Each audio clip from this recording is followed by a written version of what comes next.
Au nom du Père et du Fils et du Saint-Esprit. Amen. Bonjour ma famille prophétique, bonjour à toi qui te connectes en ce moment même. Je sens la présence glorieuse du Seigneur qui descend dans ta maison, dans ta voiture, à l'endroit même où tu te trouves. Avant toute chose, fermons nos yeux un instant. Père éternel, nous venons devant ton trône de grâce non pas par nos propres mérites, mais par le sang précieux de l'agneau Jésus-Christ, ton Fils bien-aimé. En ce moment même, Père, je demande que le sang de Jésus couvre chaque personne qui écoute ma voix. Je déclare une ligne de sang autour de ta maison, une ligne de sang autour de ton esprit, de ton âme et de ton corps. Que chaque flèche enflammée de l'ennemi soit éteinte maintenant par la puissance du sang de Jésus. Que chaque plan des ténèbres contre ta vie, contre tes enfants, contre tes finances, soit annulé, brisé et rendu sans effet au nom puissant de Jésus. Saint-Esprit, nous t'invitons. Tu es le consolateur, tu es notre enseignant. Viens, Esprit de Dieu, et prends le contrôle total de ce moment. Parle à nos cœurs, révèle-nous la pensée du Père. Et je veux prier spécifiquement pour toi, toi qui es parent, toi qui es grand-parent. Je sens dans mon esprit un poids, une angoisse qui pèse sur ton cœur concernant tes enfants ou tes petits-enfants. Tu vois le monde, tu vois les dangers, les pièges, les tentations et la peur essaie de saisir ton âme. La parole de Dieu nous dit dans 2 Timothée 1 verset 7 « Car ce n'est pas un esprit de timidité que Dieu nous a donné, mais un esprit de force, d'amour et de sagesse. » Alors maintenant même, au nom de Jésus, nous lions cet esprit de peur, cet esprit d'angoisse qui essaie de te paralyser. Nous le chassons de tes pensées, de tes émotions. Nous déclarons la paix de Dieu qui surpasse toute intelligence et nous déclarons la force du Seigneur pour te tenir debout et intercéder. Nous déclarons la libération sur ton cœur maintenant. Reçois-la au nom de Jésus. Amen et Amen. Gloire à Dieu. Je sens déjà que la percée a commencé.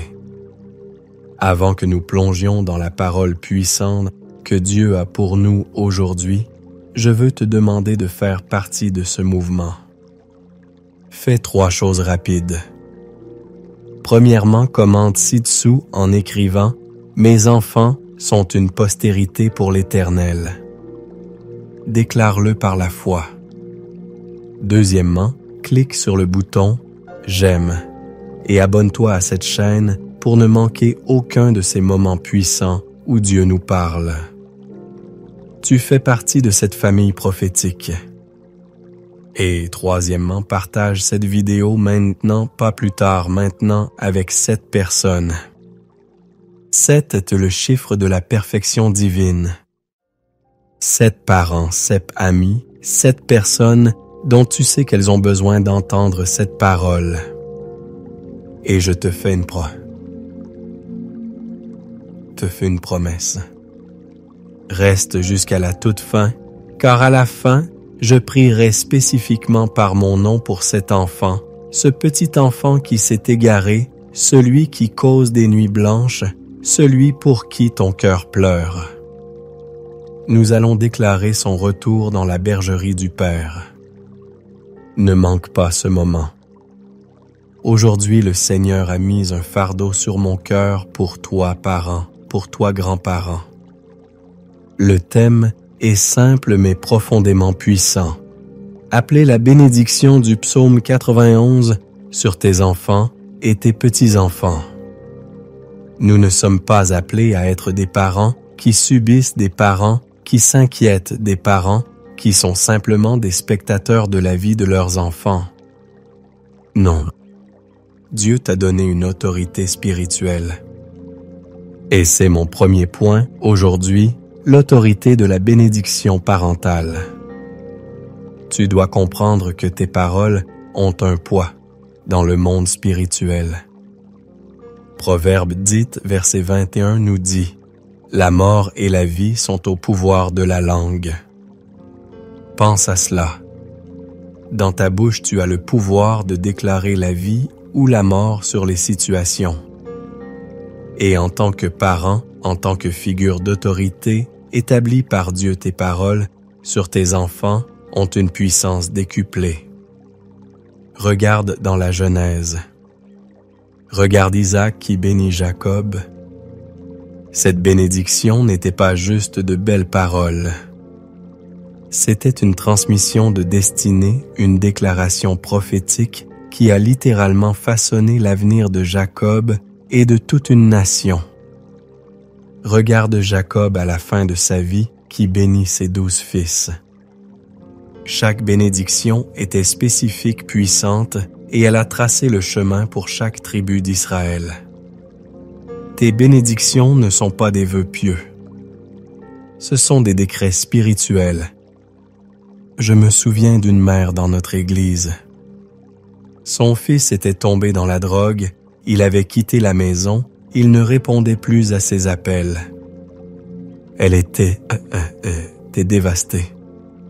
Et pendant un temps, tout ce qu'elle pouvait faire, c'était pleurer et s'inquiéter. Ses paroles étaient remplies de peur. Et s'il lui arrivait quelque chose, et s'il ne revenait jamais. Mais un jour, le Saint-Esprit l'a interpellée. Il lui a dit, « Cesse de maudire son avenir avec ta peur et commence à bénir son avenir avec ta foi. » Ce fut un déclic. Chaque soir, elle allait dans la chambre vide de son fils, elle posait ses mains sur son lit et elle commençait à déclarer « Au nom de Jésus, je te bénis mon fils. Je déclare que tu n'es pas la proie de l'ennemi. Je déclare que tu as la pensée de Christ. Je déclare que les chaînes de l'addiction sont brisées. Je déclare que tu reviendras à la maison non seulement physiquement, mais spirituellement. » Elle a fait cela pendant des mois. Et un soir, le téléphone a sonné. C'était lui. Un larmes. Il a dit, « Maman, je ne sais pas ce qui se passe, mais je ne peux plus vivre comme ça.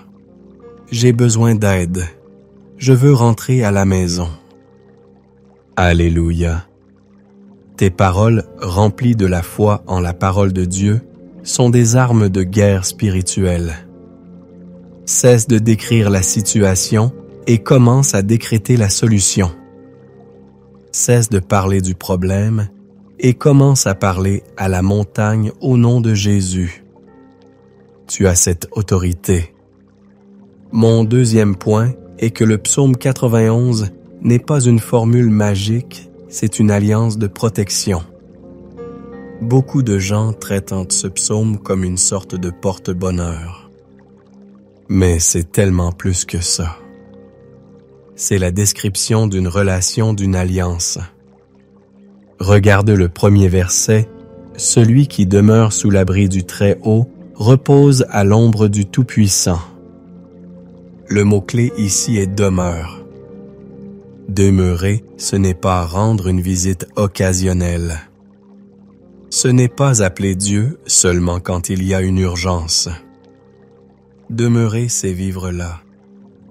C'est faire de la présence de Dieu ton habitation.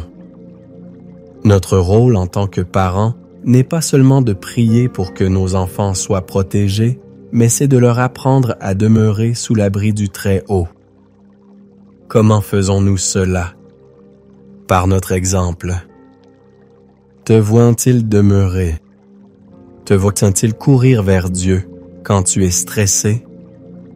T'entendent-ils louer le Seigneur quand tout va bien? Lisent-ils la parole avec toi? Tu crées dans ta maison une culture de la présence de Dieu. C'est ça l'abri du Très-Haut.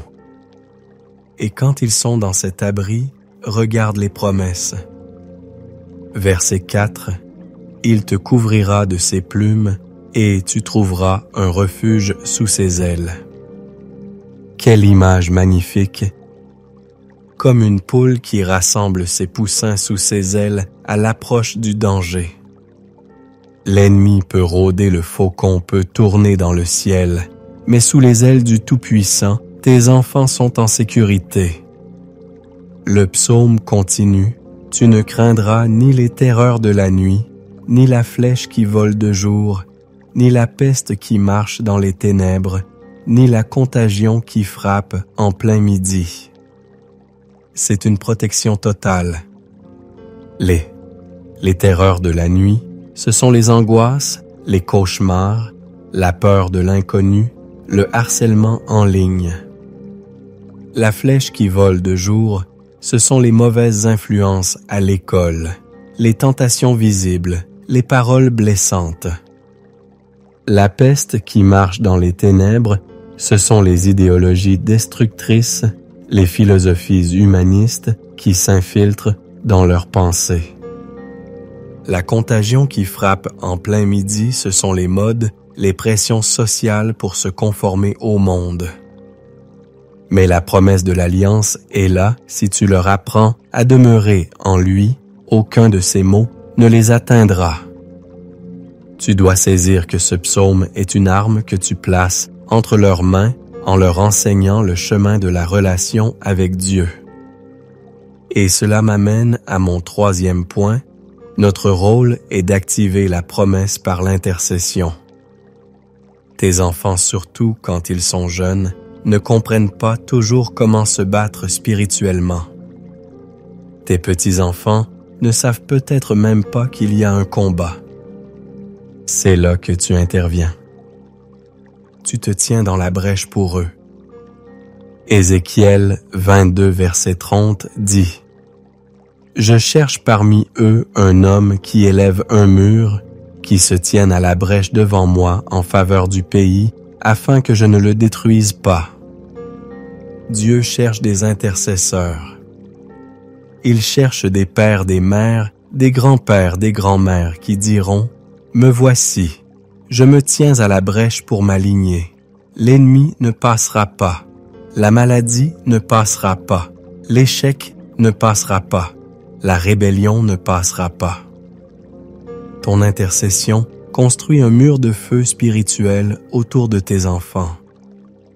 Chaque prière est une brique. Chaque déclaration de la parole est du ciment. Peut-être que tu ne vois rien changer dans le naturel. Peut-être que ton adolescent est toujours aussi distant. Peut-être que ta fille fait toujours les mauvais choix. Ne te décourage pas. Continue de construire le mur dans la prière. L'histoire de Monique, la mère d'Augustin, est un exemple si puissant. Elle a prié pour la conversion de son fils pendant plus de 30 ans. 30 ans de larmes, de jeûnes, de supplications. Il vivait une vie de débauche, il adhérait à des hérésies, il était loin, très loin de Dieu. Mais elle ne s'est pas arrêtée. Elle s'est tenue à la brèche. Et nous connaissons la suite. Augustin est devenu Saint Augustin, l'un des plus grands théologiens de l'histoire de l'Église. Ton intercession n'est jamais vaine. Elle est une semence. Et tu récolteras au temps marqué si tu ne te relâches pas. Alors ce soir, quand tu iras te coucher, au lieu de t'inquiéter pour eux, va devant leur chambre ou prends une photo d'eux et commence à intercéder. Appelle le psaume 91 sur leur vie. Active les promesses par ta foi persévérante. Maintenant, je veux que nous fassions quelque chose de prophétique ensemble. Où que tu sois, je veux que tu te lèves si tu le peux. Si tu es en voiture, garde les yeux sur la route, mais élève ta foi. Nous allons lire ensemble à voix haute l'intégralité du psaume 91. Nous n'allons pas le lire comme un poème. Nous allons le déclarer comme un décret royal sur nos enfants, nos petits-enfants et sur toute notre lignée. Es-tu prêt? Déclarons ensemble. Celui qui demeure sous l'abri du Très-Haut repose à l'ombre du Tout-Puissant. Je dis à l'Éternel mon refuge et ma forteresse, mon Dieu, en qui je me confie. Car c'est lui qui te délivre du filet de l'oiseleur de la peste et de ses ravages. Il te couvrira de ses plumes et tu trouveras un refuge sous ses ailes. Sa fidélité est un bouclier et une cuirasse. Tu ne craindras ni les terreurs de la nuit, ni la flèche qui vole de jour, ni la peste qui marche dans les ténèbres, ni la contagion qui frappe en plein midi. Que 1000 tombent à ton côté et 10 000 à ta droite, tu ne seras pas atteint. De tes yeux seulement tu regarderas et tu verras la rétribution des méchants. Car tu es mon refuge, ô Éternel. Tu fais du Très-Haut ta retraite. Aucun malheur ne t'arrivera, aucun fléau n'approchera de ta tente. Car il ordonnera à ses anges de te garder dans toutes tes voies. Ils te porteront sur les mains de peur que ton pied ne heurte contre une pierre. Tu marcheras sur le lion et sur l'aspic, tu fouleras le lionceau et le dragon. Puisqu'il m'aime, je le délivrerai. Je le protégerai puisqu'il connaît mon nom. Il m'invoquera et je lui répondrai. Je serai avec lui dans la détresse, je le délivrerai et je le glorifierai. Je le rassasierai de longs jours et je lui ferai voir mon salut. Amen. Alléluia. La parole de Dieu ne retourne pas à lui sans effet. Maintenant, inclinons nos cœurs dans la prière finale. Mettons en pratique ce que nous venons de déclarer. Père céleste, au nom tout-puissant de Jésus, nous venons devant toi avec des cœurs remplis de foi, remplis de ta parole. Seigneur, merci pour l'autorité que tu nous as donnée en tant que parents et grands-parents. Pardonne-nous pour les fois où nous avons utilisé nos bouches pour nous inquiéter, pour douter, pour parler négativement. Aujourd'hui, nous nous repentons et nous choisissons de devenir des canaux de ta bénédiction. Nous te demandons, Seigneur, de nous apprendre à demeurer en toi et de nous donner la grâce d'enseigner à nos enfants et petits-enfants à faire de même. Qu'ils trouvent leur joie, leur sécurité, leur identité en toi et en toi seul. Fais de nos maisons des sanctuaires de ta présence, des abris du Très-Haut, où l'ennemi n'a aucune place. Et maintenant, Père, comme je l'ai promis, je me tiens dans la brèche pour cet enfant qui s'est égaré. Je parle de cet enfant dont le nom est sur ton cœur en ce moment même. Mère, Père, dis son nom à voix basse là où tu es. Père, au nom de Jésus, nous prions pour nom de l'enfant. Seigneur, tu vois où il est, tu vois ce qu'il fait. Ton amour le poursuit. En ce moment même, nous brisons l'esprit de rébellion qui l'aveugle. Nous brisons l'esprit de confusion, l'esprit de ce monde. Nous lions toute mauvaise influence, tous faux amis, toute addiction. Au nom de Jésus, nous te déclarons libre. Nous appelons ton esprit à revenir à la vie. Nous déclarons que le voile est déchiré de tes yeux. Nous déclarons que tu as la pensée de Christ. Nous déclarons que tu commences à avoir le dégoût du péché. Nous déclarons que tu te souviens des prières de tes parents, que tu te souviens de la parole qui a été semée dans ton cœur. Et nous déclarons prophétiquement ton retour. Nous libérons des anges pour te protéger et pour te ramener sur le bon chemin. Nous déclarons un revirement divin dans ta vie au nom de Jésus. Père, je prie aussi pour la restauration des familles. Là où il y a de la division dans le mariage, je déclare la réconciliation. Là où la communication est brisée, je déclare la guérison. Je prie pour les cœurs des enfants qui ont été blessés par les conflits parentaux guéris, les seigneurs. Je prie pour une percée financière sur chaque famille qui écoute. Je brise l'esprit de pauvreté, l'esprit de manque, l'esprit de dette. J'ouvre les écluses des cieux sur tes finances. Je déclare que tu es la tête et non la queue, que tu prêteras et que tu n'emprunteras pas. Je déclare que la provision divine est ton partage au nom de Jésus. Je prie pour la guérison divine. Pour chaque corps atteint par la maladie, par la douleur. Au nom de Jésus, dont les meurtrissures nous ont guéris, je commande à chaque esprit d'infirmité de partir maintenant. Que la puissance de la résurrection de Christ coule dans chaque cellule, chaque organe, chaque membre. Sois guéri, sois restauré au nom de Jésus. Et nous déclarons la victoire dans le combat spirituel. Toute arme forgée contre toi, contre tes enfants, contre ta famille est maintenant nulle et sans effet. Chaque parole de malédiction est brisée, et retournée en bénédiction. Nous sommes plus que vainqueurs par celui qui nous a aimés. Maintenant reçois cette bénédiction finale. Que l'Éternel te bénisse et qu'il te garde. Que l'Éternel fasse luire sa face sur toi et qu'il t'accorde sa grâce.